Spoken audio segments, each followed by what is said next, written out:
thought I'd talk through this, what I just discovered. First video took so much time to try to get the screw out, and now that I have it out, look what I can do.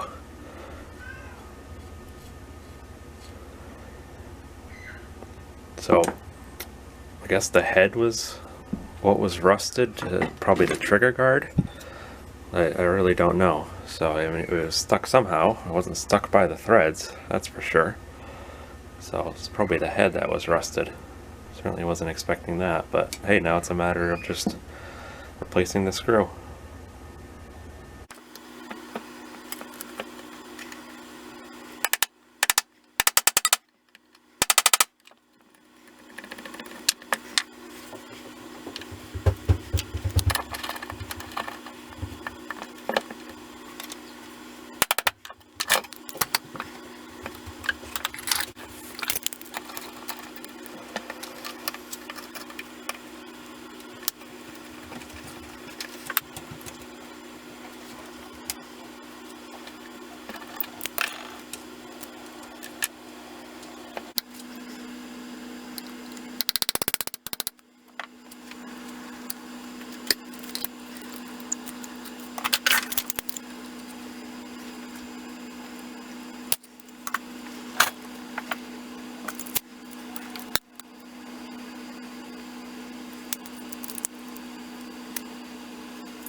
So now that all the metal parts are apart, it's time to think about how to get this rust off.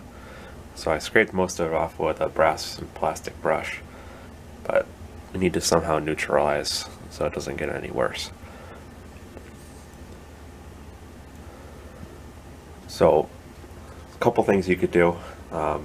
Generally with firearms, or really anything old that you want to preserve, you want to do the least invasive method possible, which is typically where I would start, which probably not what we're going to do here because of the amount of rust. So a couple things is normally what I would do on nice blued firearms that might have a little bit of surface rust is to boil and convert that rust into bluing essentially. But this bolt shows pretty well. This bolt is oddly in much nicer shape than the rest of the gun. This shows the type of finish that it had on it. So this is a matte gray parkerizing, similar to how M1 Garand or maybe a 1903 Springfield would look. So that's what the Israelis did when they got these from the Germans, is they parkerized them.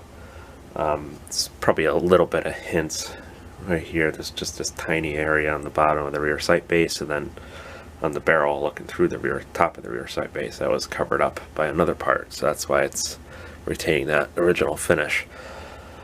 So I could sandblast this and strip it all down and parkerize it.